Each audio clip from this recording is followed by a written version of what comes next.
here in Virginia. First, I want to thank Michael McDermott and his team from Mary Washington Healthcare for hosting us here today. Thank you for helping us gather, and thank you for focusing on how we can work together to lower healthcare and prescription opinions.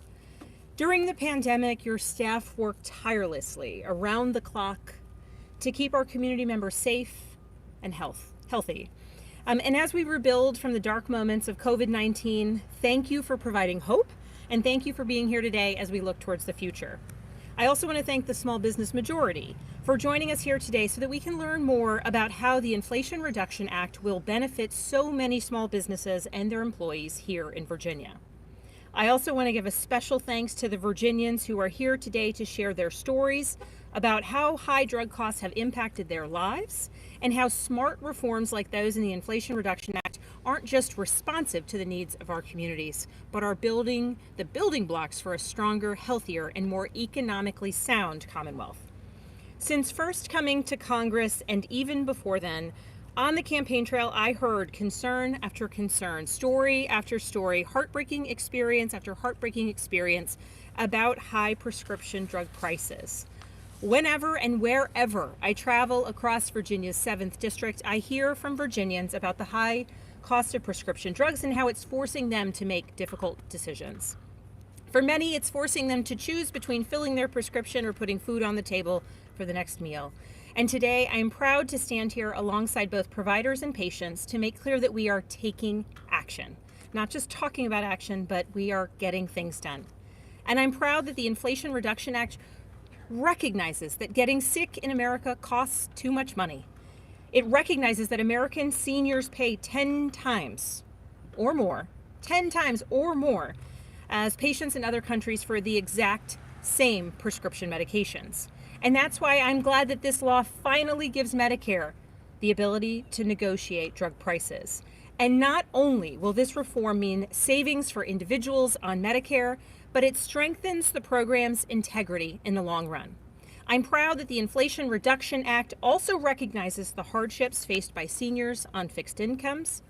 By capping Medicare's beneficiaries' out-of-pocket drug costs at $2,000 a year, we are making sure that seniors won't have to worry about whether they'll be able to afford their life-saving medication. And for Virginia seniors with diabetes, I am so glad that this legislation will cap the cost of insulin at $35 per month for those on Medicare. And finally, I am proud that the Inflation Reduction Act shows that Congress can deliver results for Virginia seniors and their families, not for special interests. This law is finally putting us on a path towards ending pharma's annual practice of repeatedly raising the price of drugs that have been on the market for years. We've consistently seen pharma hike the prices at rates higher than inflation, and they've been doing that for more than 15 years. For too long, Big Pharma has been able to dictate the price of medications, and the American people are beholden to that dictated price. And it's time that we hold these companies accountable, and these are common sense, straightforward, and long overdue reforms.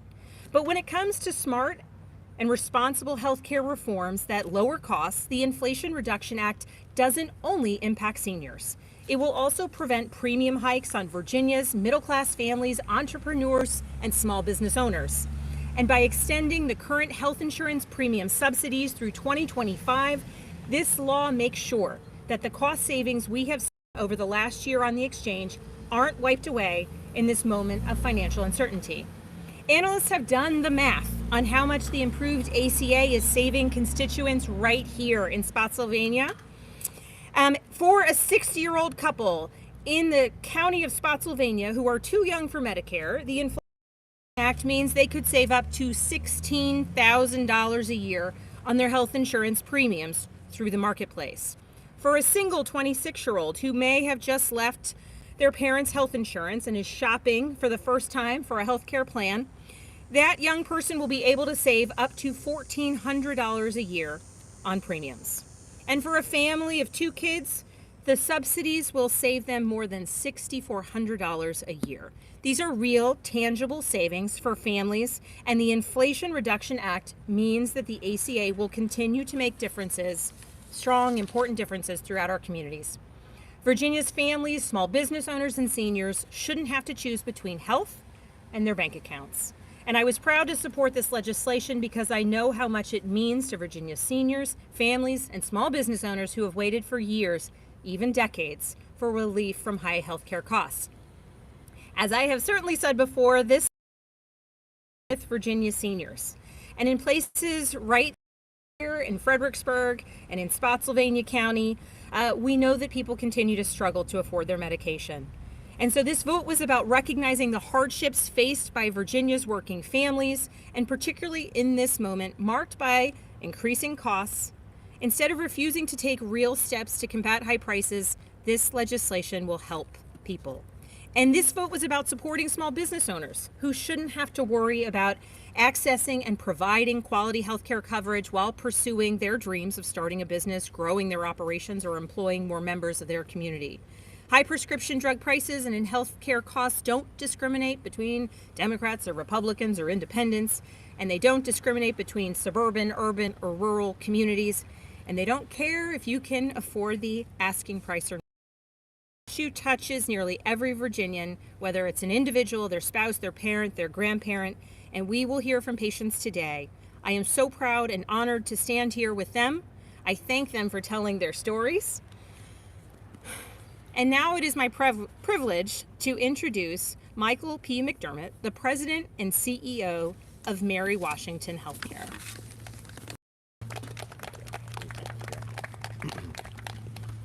Good afternoon. I'm Dr. Mike McDermott. I'm the President and Chief Executive Officer of Mary Washington Healthcare. And on behalf of Mary Washington Healthcare, I'd like to welcome Representative Abigail Spanberger and the members of our community to speak a little bit about the impact of the healthcare provisions in the Inflation Reduction Act. The Inflation Reduction Act is going to decrease the cost of prescription drugs for Americans, especially for our seniors. It's also going to make healthcare insurance coverage available to more Americans, and it's going to do that by lowering the cost of that coverage and improving access to healthcare insurance. So I would just like to take a moment to thank Representative Abigail Spanberger for her leadership in Congress and for all of her hard work in turning the Inflation Reduction Act into law. The healthcare provisions of this Inflation Reduction Act are going to have a positive role in helping us meet our mission, which is to improve the health of the people in our community. Thank you. Thank you so much, Dr. McDermott. Thank you for the work that you continue to do. And I hope that some of your patients will breathe a little bit easier as the provisions of this legislation go into place. It is now my pleasure to introduce Marcus Jones, who is an advocate and a friend of mine. He's someone who has for years spoken about his own personal experiences, his own personal healthcare challenges, and travels across Virginia, making sure that legislators, community members, and healthcare advocates alike understand the challenges that individuals who are facing serious illness confront, the challenges that face their family, and he continues to be a voice for so very many people. So thank you for being with us today. Thank you, ma'am.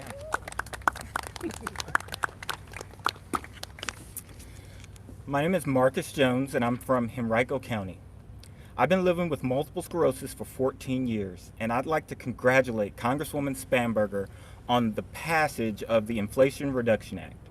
On behalf of the National Multiple Sclerosis Society, thank you. MS is an unpredictable, often disabling disease of the central nervous system, affecting an estimated 1 million Americans. The severity and symptoms of MS in any one person cannot yet be predicted. And while there is not yet a cure, there are treatments to slow progression of MS. For my friend Belinda, who's in the crowd with us, she's an MS activist from Fredericksburg. This legislation brings peace of mind.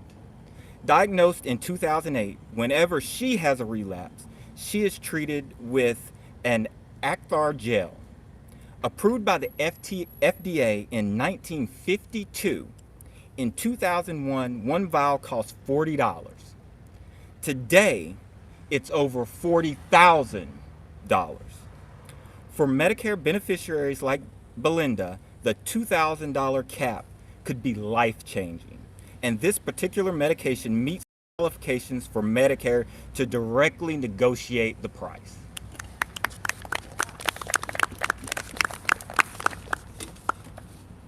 Another of my friends with MS, Lisa, in Northern Virginia, relies on coverage for her MS care through the ACA exchange. The extension of enhanced federal tax credits in the legislation to lower the costs of premiums means Lisa and others like her know that affordable health coverage is within reach. For me, today I can focus on my health, raising my 3 mischievous daughters, and planning for their futures, knowing that when I get to Medicare, I'll be able to afford my medication. Again, we sincerely thank you, Representative Spanberger, for your leadership and vote in support of the Inflation Reduction Act, which will make health insurance coverage and life-changing medications more accessible for families affected by MS. Thank you.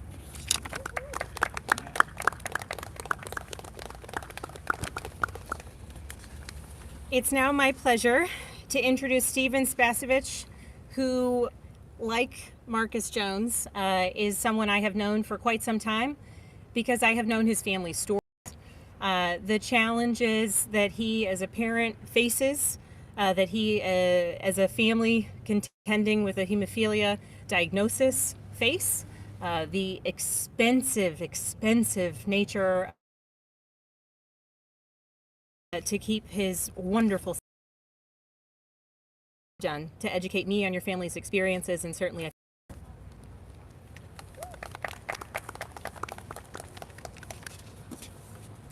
Thank you, Representative Spanberger, for the very kind introduction. Good afternoon, everyone. My name is Steve Spacevich, and I'm a constituent of Representative Spanberger. And I wanted to take a few minutes to speak about the benefits of the Inflation Reduction Act on my family and our community. I'm a father of a son with hemophilia. Other members of my extended family are also affected by hemophilia. Hemophilia and other bleeding disorders are inherited conditions that affect the blood's ability to clot. Bleeding disorders are rare, complex genetic conditions with no known cures. Individuals often experience spontaneous and prolonged internal bleeding into the joints and soft tissues. To effectively manage these disorders, patients often require lifelong infusions or injections to prevent debilitating and life-threatening internal bleeding. While today's therapies are safer and more effective than ever, they are also more costly than other types of medication. For example, the cost of treatment for a person with severe hemophilia can reach $250,000 per year or more. Developing an inhibitor or other complications such as HIV or AIDS, hepatitis, chronic joint disease, or bleeding because of trauma or surgery can increase those costs to over $1 million. There are no generics for these life-saving treatments, and many families go through a variety of insurance, payment, and treatment access-related issues. Prior to the Affordable Care Act, those with bleeding disorders market found finding quality insurance virtually impossible. Insurers would reject us, charge higher premiums, exclude coverage for our treatment, or require long waiting periods before covering our pre-existing conditions. The ACA gave us a way to buy insurance through advanced premium tax credits, which along with other ACA protections allowed our community to buy high-quality health insurance at lower cost. The Inflation Reduction Act has extended these APTCs vital to our community for another 3 years instead of expiring this year. This legislation would also cap Medicare Part D out-of-pocket spending at $2,000 and limit drug price increases for Medicare. For those in our community on Medicare, these protections are vital for patients to access their medications without facing life-altering out-of-pocket costs. Seniors with chronic illnesses too often face financial burdens associated with their prescriptions, so this Medicare Part D out-of-pocket cap will help so many families in our community and beyond at the pharmacy counter. These provisions in the Inflation Reduction Act, supported by my Representative Spanberger, will provide families like mine and across the bleeding disorders community better peace of mind when accessing these life-saving treatments that allow us to live long, healthy lives. Thank you very much, and thank you, Representative Spanberger.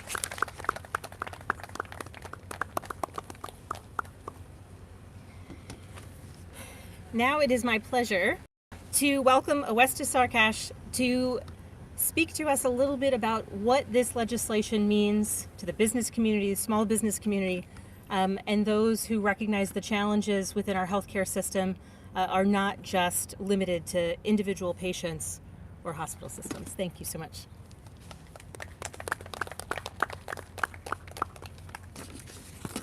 Well, I was really hoping that I wouldn't trip, and I didn't, so that's a success in and of itself. Thank you for inviting the small business majorities to speak at this event and share how impactful these healthcare provisions and the Inflation Reduction are to the Virginia small business owners. Small Business Majority has always prided itself in our work to help empower diverse entrepreneurs to build a thriving and equitable economy. We know that creating a strong foundation for an equitable economy is important to small business owners in the state, but we've heard from folks in our network and then also from our Virginia Small Business Council that's comprised of BIPOC and women small business owners that access to quality healthcare and affordable coverage was quite a challenge. Our polling revealed that more than 1 in 3 small businesses had difficulty obtaining health insurance coverage for themselves and their employees. Small businesses struggle to access healthcare coverage due to cost, and they represent a disproportionate number of the working uninsured. Their circumstances threaten the stability of our economy, which is why we supported the healthcare provisions in the Inflation Reduction Act. And we're proud to stand alongside Representative Spanberger in celebration of the law's measures to support small businesses across this country and in the state of Virginia.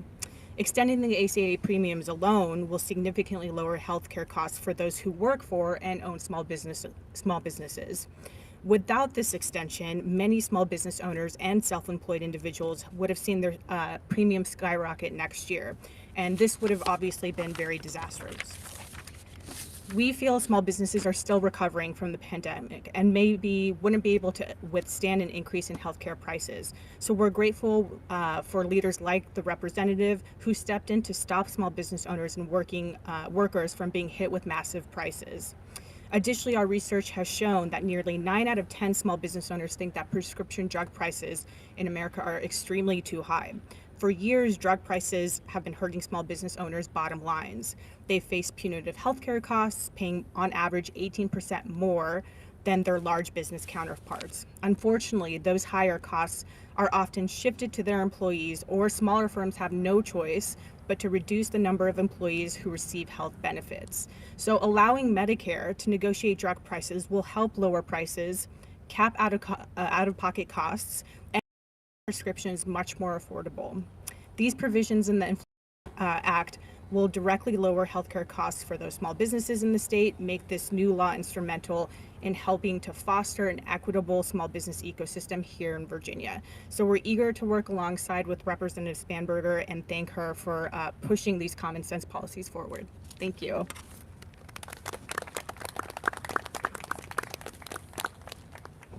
I hope hearing these various different perspectives have been helpful today. And I know we have a number of members of the press here, so I'll open it up to any questions